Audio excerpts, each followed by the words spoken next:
Hello everyone, আসসালামু আলাইকুম। স্বাগত জানাচ্ছি আমার নতুন আরও একটি ট্রাভেল ব্লগে। আর এই মুহূর্তে আমি রয়েছি রাজধানীর ব্যস্ততম এবং কি বৃহত্তর কমলাপুর রেলওয়ে স্টেশনে। আর আজ আমি যাচ্ছি জামালপুরের উদ্দেশ্যে। আর এই যাত্রায় ভ্রমণ সঙ্গী হিসেবে আমি জামালপুরের বিলাসবহুল ট্রেন জামালপুর এক্সপ্রেসে ভ্রমণ করব।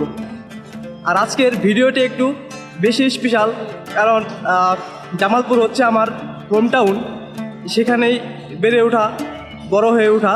তো আজকের এই ভ্রমণের সকল অভিজ্ঞতা আপনাদের সাথে শেয়ার করব। আর আজকের এই যাত্রায় আমাদের ট্রেনটির সাথে ছিল 2600 সিরিজের লোকোমোটিভ ইঞ্জিন। আর আমাদের পাশেই দাঁড়িয়েছিল ট্রেন নাম্বার 781 কিশোরগঞ্জ এক্সপ্রেস। বন্ধুরা, আর এই হচ্ছে জামালপুর এক্সপ্রেস, যেটি লাল সবুজের একটি চাইনিজ র্যাক, আর যার বিল্ড আপ হচ্ছে ইন্দোনেশিয়া থেকে। আর এটি যখন ঢাকা থেকে যাত্রা করে তখন এর ট্রেন নাম্বার হচ্ছে 799, আর যখন ঢাকার দিকে আসে তখন এর ট্রেন নাম্বার 800। তো চলতে চলতে চলুন আর অনেক অভিজ্ঞতা আপনার সাথে শেয়ার করুন।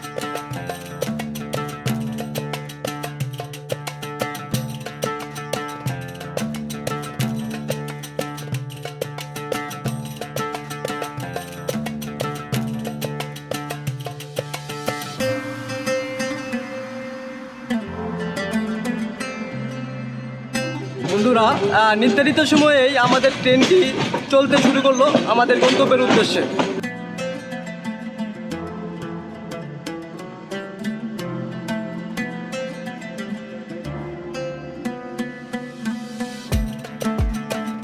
বন্ধুরা, তারপরে আমরা বনানী হয়ে চলে এলাম ঢাকা ক্যান্টনমেন্টের দিকে।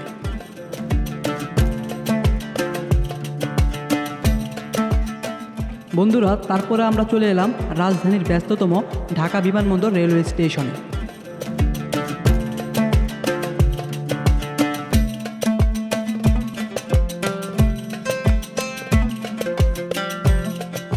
আর বন্ধুরা, ঢাকা বিমানবন্দর থেকে আরও কিছু যাত্রী নিয়ে আমরা চলে এলাম টঙ্গীর দিকে।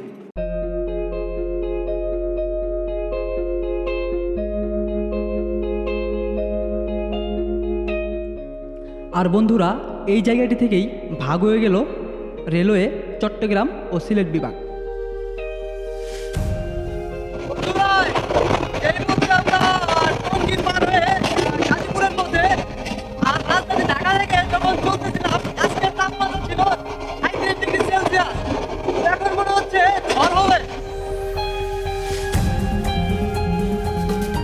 আর বন্ধুরা, এই জায়গাটিতে এসেই আমরা দেখতে পেলাম ঢাকায় প্রবেশকারী একটি কমিউটার ট্রেন। বন্ধুরা, তারপরে আমরা ব্যস্ততম ও বৃহত্তর গাজীপুরের জয়দেবপুর জংশনে চলে এলাম। বন্ধুরা, জয়দেবপুর পার হয়ে এই যে জায়গাটি, এখান থেকে ভাগ হয়ে গেল বাংলাদেশ রেলওয়ের উত্তরাঞ্চল এবং পূর্বাঞ্চল। এদিক দিয়ে চলে গেল পঞ্চগড়, ঠাকুরগাঁও, বগুড়া, রংপুর, সমগ্র উত্তরাঞ্চল। আর ঠিক এদিকটা দিয়ে চলে গেল সমগ্র ময়মনসিংহ বিভাগ।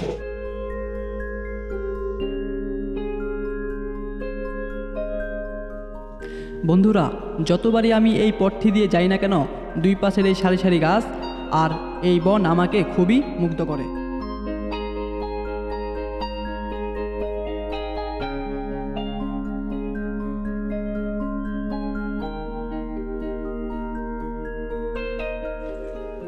বন্ধুরা, তারপরে আমি চলে যাই ট্রেনটির খাবারের কম্পার্টমেন্টে।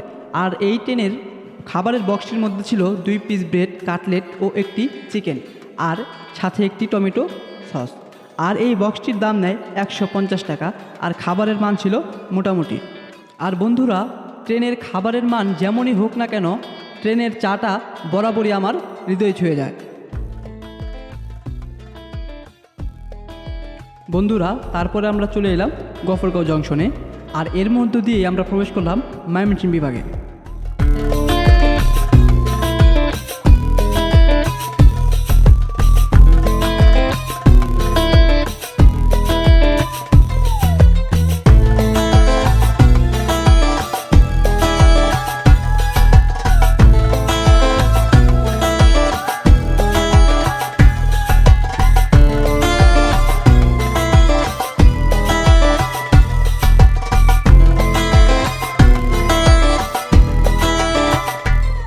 বন্ধুরা, তারপরে আমরা চলে এলাম বাংলাদেশ কৃষি ইউনিভার্সিটিতে। কৃষি বিশ্ববিদ্যালয় 1961 সালের 18 আগস্ট ময়মনসিংহে প্রতিষ্ঠিত হয়। বর্তমানে এটি দ্বিতীয় বৃহত্তম সরকারি বিশ্ববিদ্যালয়। বাংলাদেশের মধ্যে কৃষি ইউনিভার্সিটি একটি প্রাচীন এবং ঐতিহ্যের প্রতিষ্ঠান। বাংলাদেশের এটি একমাত্র জায়গা ময়মনসিংহের যেখানে উপর দিয়ে এবং নিচ দিয়ে উভয় পাশেই ট্রেন চলাচল করে।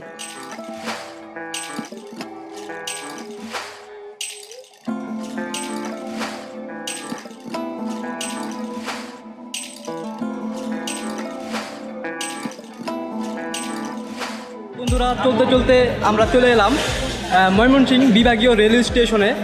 আর ঢাকা থেকে ময়মনসিংহের দূরত্ব 120 কিলোমিটার, আমাদের সময় লাগলো প্রায় 3 ঘন্টা।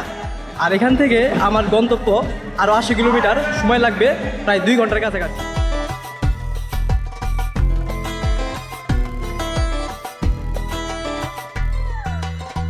বন্ধুরা, আজ আমরা যাচ্ছি জামালপুরে। জামালপুর একটি প্রাচীন ও পুরনো নগরী। আর রাজধানী ঢাকা থেকে জামালপুরের দূরত্ব 190 কিলোমিটার। আর এই সংক্ষিপ্ত যাত্রায় মাঠ, ফসলি ক্ষেত ও মানুষের জনজীবন আপনাকে মুগ্ধ করতে বাধ্য।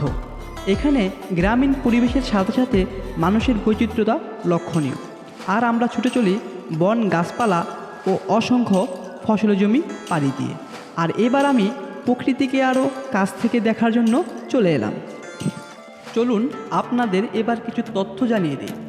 জামালপুর এক্সপ্রেস জামালপুরবাসীর এক বিলাসবহুল ট্রেন।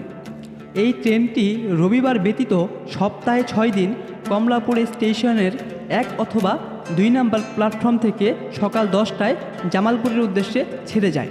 ট্রেনটি ঢাকা থেকে ভুয়াপুর পর্যন্ত চলাচল করে। শুরুতেই ট্রেনটি ঢাকা থেকে টাঙ্গাইল হয়ে বঙ্গবন্ধু সেতু দিয়ে চলাচল করলেও বর্তমানে এটি ময়মনসিংহ দিয়ে চলাচল করে। আর এই ট্রেনটিতে 2 ধরনের সিট রয়েছে, শোভন চেয়ার ও তাপানুকুল স্লিপার চেয়ার। শোভন চেয়ারের ভাড়া হচ্ছে ঢাকা থেকে জামালপুর 210 টাকা ও এসির ভাড়া হচ্ছে 400 টাকা। আর ট্রেনটির মোট ট্রাভেলিং টাইম হচ্ছে 6 ঘন্টা। আর ট্রেনটিতে রয়েছে 2টি খাবারের কম্পার্টমেন্ট, একটি পাওয়ার কার ও একটি গার্ড কম্পার্টমেন্ট। বন্ধুরা, তারপরে আমরা চলে এলাম জামালপুর শহর জংশনে। আর ঢাকা থেকে এ পর্যন্ত আসতে আমাদের সময় লাগলো প্রায় 4 ঘন্টা 30 মিনিট।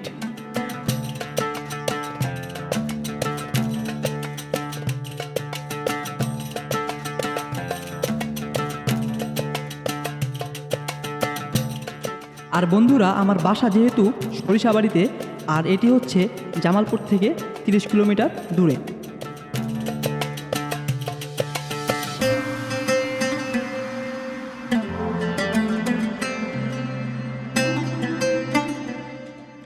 আর বন্ধুরা, এটি হচ্ছে আমাদের সরিষাবাড়ির প্রাচীন এবং পুরনো ঝিনাই নদীর উপর নির্মিত বাউসি ব্রিজ নামেই পরিচিত।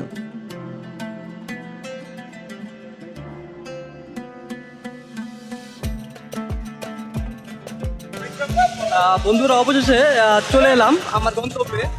আর ঢাকা থেকে আসতে প্রায় আমার সময় লাগলো 5.5 ঘন্টা। তো যদি ভিডিওটি ভালো লাগে অবশ্যই কি লাইক করবেন আর চ্যানেলটি সাবস্ক্রাইব করবেন। ধন্যবাদ।